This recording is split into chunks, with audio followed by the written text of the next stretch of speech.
नमस्कार साथियों, एक बार फिर से आप सभी लोगों का स्वागत है वेदशाला के ऑनलाइन प्लेटफॉर्म पर।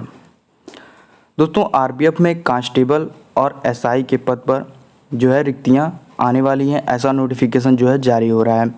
बहुत सारे यूट्यूब चैनल पर जो है यह नोटिफिकेशन जो है दिखाया जा रहा है। ठीक है, आप गूगल क्रोम पर भी सर्च करके इसका नोटिफिकेशन देख सकते हैं। देखिए दोस्तों, 2023 में यह भर्ती कब आएगी, किस महीने आएगी, ऐसा कहना उचित नहीं होगा कि निश्चित नहीं है कि यह कब देंगे, लेकिन हाँ, यह तय है कि यह भर्ती होगी। लेकिन उससे पहले हमें यह जानना आवश्यक होता है कि क्या हम इस भर्ती के लिए योग्य हैं। इसमें जो क्राइटेरिया होती है, जो योग्यताएं मानी जाती हैं, क्या हम उस पर खरा उतरते हैं या नहीं उतरते हैं। उससे पहले दोस्तों, एक ज़रूरी बात यह है कि यह जो भर्ती है यह 2018 की भर्ती है। 2018 में इसे पूर्ण नहीं किया गया तो 2023 में इसे पूरी करने का जो है निश्चय किया गया है, क्योंकि 2024 में चुनाव है, 2019 में भी चुनाव था, उस समय भी भर्ती आई थी लेकिन यह पूरी नहीं हुई। तो 2024 में चुनाव है, 2023 में यह भर्ती आपको देखने को ज़रूर मिलेगी। तो उससे पहले हम देख लेते हैं इसमें क्या योग्यता है। एक ज़रूरी बात दोस्तों यह है कि अगर आप हमारे चैनल पर नए हैं तो चैनल को सब्सक्राइब कर लीजिए। एक प्यारा सा बटन होता है सब्सक्राइब का, उसे आप प्रेस कर लीजिए और बेल आइकन को दबा दीजिए। चलिए देख लेते हैं दोस्तों, इसमें 9000 से अधिक पद जो है रिक्त हैं। ठीक है, एसआई और कांस्टेबल के विवरण कुछ इस प्रकार है कि देखिए, पुरुष के लिए 4403 और महिला के लिए 4216, यह कांस्टेबल के लिए है। ठीक है, वहीं अगर आप एसआई की बात करें तो पुरुष वर्ग के लिए 819 और महिला वर्ग के लिए 301, इस प्रकार कुल 9739 पद यहाँ पर रिक्त हैं। यह डाटा देखिए दोस्तों 2018 के अनुसार बताया जा रहा है। ठीक है, न कि 2023 के अनुसार, क्योंकि इसका अभी नोटिफिकेशन पूरी तरीके से तो आया नहीं है, लेकिन हाँ, यह 2018 की भर्ती है, इस वजह से यही सेम चीज़ें रहने वाली हैं। आवेदन शुल्क की बात कर लें तो देखिए, सामान्य और ओबीसी वर्ग के लिए 500 रुपये शुल्क है। वहीं SC ST महिला, भूतपूर्व सैनिक वगैरह के लिए जो है 250 रुपये यहाँ पर रखा गया है। उसके बाद आती है परीक्षा पैटर्न की बारी, किस प्रकार से परीक्षाएं होंगी।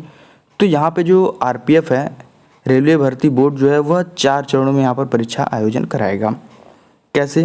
पहले चरण में आपका CBT होगा, यानी कंप्यूटर बेस्ड टेस्ट होगा। ठीक है, ऑनलाइन एग्ज़ाम होने हैं। दूसरे चरण में आपका PET होगा, यानी कि फिजिकल इफिशियंसी टेस्ट। ठीक है, उसके बाद PMT होगा, आपका शारीरिक मापदंड होगा, यानी कि माप होगा आपकी लंबाई चौड़ाई वगैरह, भाग दौड़ यही सब। उसके बाद आपका दस्तावेज का सत्यापन होगा, यानी डॉक्यूमेंट वेरिफिकेशन होगा। उसके बाद मेरिट बनेगी और आप इसमें सेलेक्ट हो जाएंगे। यह सारी प्रक्रिया से गुजरने के बाद आप नौकरी के योग्य हो जाएंगे। ठीक है, आप कांस्टेबल बनेंगे और SI बनेंगे, जिसके लिए आप अप्लाई करते हैं। देखिए, परीक्षा पैटर्न की बात कर लेते हैं तो 3 जो है यहाँ पर सब्जेक्ट हैं। जैसे सामान्य जागरूकता, यानी GK GS से सामान्य तौर पर देखिए 50 रहने वाले हैं प्रश्न, और अंक भी यहाँ पर 50 ही रहने वाले हैं। अंक गणित से 35 प्रश्न और 35 अंक के होंगे। ठीक है, वहीं सामान्य बुद्धि व तर्क, यानी रीजनिंग से 35 प्रश्न होंगे और 35 अंक के होंगे। यानी हम यह कह सकते हैं कि जितने प्रश्न हैं सभी प्रश्न 1-1 अंक के होंगे, यानी 120 प्रश्न 120 नंबर के। वहीं अवधि की बात कर लें तो 90 मिनट, यानी कि 1.5 घंटा। ठीक है, हाँ, इसमें नकारात्मक भी है।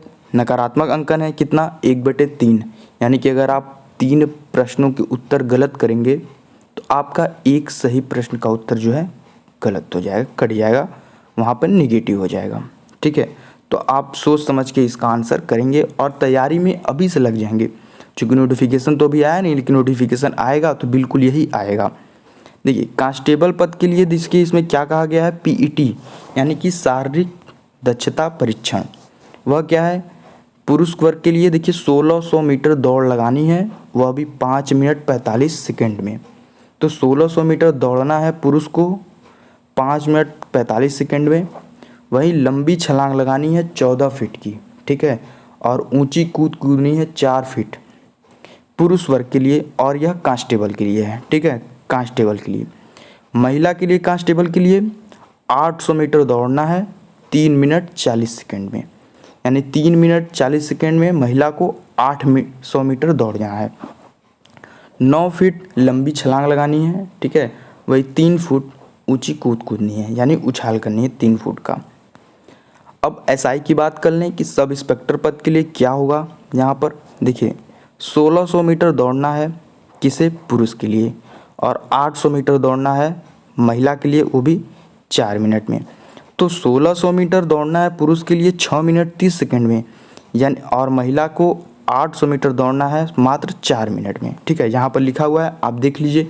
आप जिस भी वर्ग से आते हैं, पुरुष वर्ग से हैं, महिला वर्ग से हैं, अगर आप पुरुष वर्ग से हैं तो 6 मिनट 30 सेकंड दौड़ेंगे 1600 मीटर, और महिला हैं तो 4 मिनट में 800 मीटर दौड़ेंगी। ठीक है, वही लंबी छलांग ऊंची कूद की बात कर लें तो महिला है तो 9 फीट लंबी छलांग, 3 फुट ऊंची कूद, और वहीं अगर आप पुरुष हैं तो 12 फीट जो है लंबी छलांग और 3 फीट 9 इंच ऊंची कूद हो जानी है।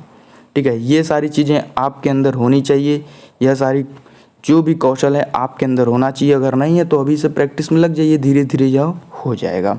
ठीक है, इसलिए होता है कि नोटिफिकेशन आए उससे पहले हम इसकी तैयारी कर लें। ठीक है, वीडियो बनाने का उद्देश्य अभी होता है कि आप इसकी तैयारी में अभी से लग जाएं ताकि नोटिफिकेशन आए उसके बाद आपको समय मिल सके। ठीक है, नोटिफिकेशन आने के बाद एग्ज़ाम तुरंत हो जाएंगे तो आपको तैयारी करने का समय नहीं मिलेगा। तो शारीरिक माप परीक्षण, देखिए शारीरिक माप परीक्षण पीएमटी, ठीक है, तो इसमें अनरिजर्व और ओबीसी के लिए देखिए 165 और 157 लंबाई सेंटीमीटर में होनी चाहिए। वहीं अगर छाती की बात करूं तो देखिए 80 सेंटीमीटर होना चाहिए। वहीं आप अगर छाती को फुलाएंगे तो कम से कम 5 सेंटीमीटर फूलना चाहिए। इस प्रकार 85 सेंटीमीटर जो है आपका सीना जो है फूल कर आना चाहिए। वहीं अगर आप SC ST से बिलोंग करते हैं तो 160 और 152 क्रमशः लंबाई आपकी होनी चाहिए, 160 और 152। ठीक है, SC और ST के लिए। तो 76.2 यहाँ पर छाती हो गया, 81.2 सेंटीमीटर जो है आपका फुलाने के ऊपर होना चाहिए। वहीं गढ़वाली, गोरखा, मराठा, डोगरा, कुमाऊनी और सरकार द्वारा निर्देशित अन्य श्रेणियों के लोगों के लिए यहाँ पर दिया गया है। अगर आप इस क्षेत्र से आते हैं तो 163, 155 अपना जो है वहाँ पर जो भी नोटिफिकेशन में आएगा क्लियर हो जाएगा। ठीक है, लेकिन एक संभावित नोटिफिकेशन जो है यही है। ठीक है, इसके आधार पर आप अपनी तैयारी को जारी कर सकते हैं। उसके बाद आता है दस्तावेज सत्यापन। ठीक है, दस्तावेज सत्यापन हो जाएगा, उसके बाद जो है मेरिट लिस्ट जारी हो जाएगी।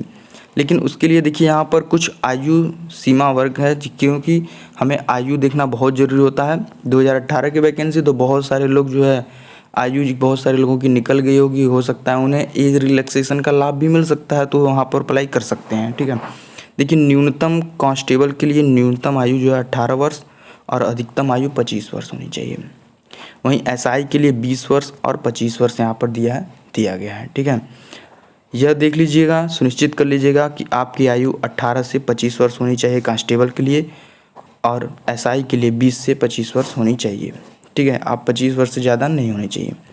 सबसे ज़रूरी चीज़ वो होता है पाठ्यक्रम का। अगर आप इन सब चीज़ों में योग्यता रखते हैं, ठीक है, आप कौशल रखते हैं वह सब करने का, ऊंची कूद, दौड़ने का, हर एक चीज़ का, तो आपको पाठ्यक्रम को समझना बेहद आवश्यक है कि पाठ्यक्रम में क्या कहा गया है। तो सामान्य जागरूकता से देखिए वही सामान्य प्रश्न सभी एग्जाम में जनरली पूछे जाते हैं, जैसे इतिहास से हो गए, राजनीति से हो गए, भूगोल, अर्थशास्त्र, स्टैटिक जीके, जीव विज्ञान, रसायन विज्ञान, भौतिक विज्ञान, कंप्यूटर और समसामयिकी यानी कि करंट अफेयर। ठीक है, तो सामान्य जागरूकता में यही सब प्रश्न देखने को मिलते हैं।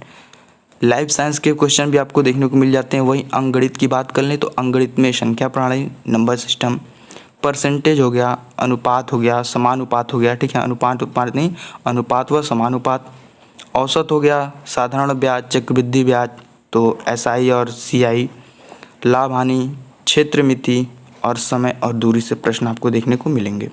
तो ये 8 टॉपिक हैं इसमें। उसके बाद रीजनिंग से आ जाता है कि समानता, गपशप, श्रृंखला, कथन, निष्कथ, निर्देश, कोडिंग, डिकोडिंग, गणितीय संक्रियाएं, अपव्यूह, रक्त संबंध, लुप्त अवधि, यह आपका जो है सिलेबस है।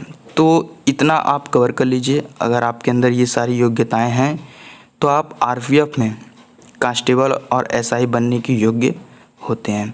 तो जानकारी अगर पसंद आई हो तो दोस्तों चैनल को सब्सक्राइब कर दीजिए, क्योंकि एक नोटिफिकेशन जो होता है एक बहुत लंबा चौड़ा दस्तावेज होता है, उसका जो क्रीम होता है ना दोस्तों, वह आपको देने का प्रयास करते हैं, और वो भी समय पर। ठीक है, तो फटाफट चैनल को सब्सक्राइब कर दीजिए और शेयर कर दीजिए ज़्यादा से ज़्यादा लोग तक।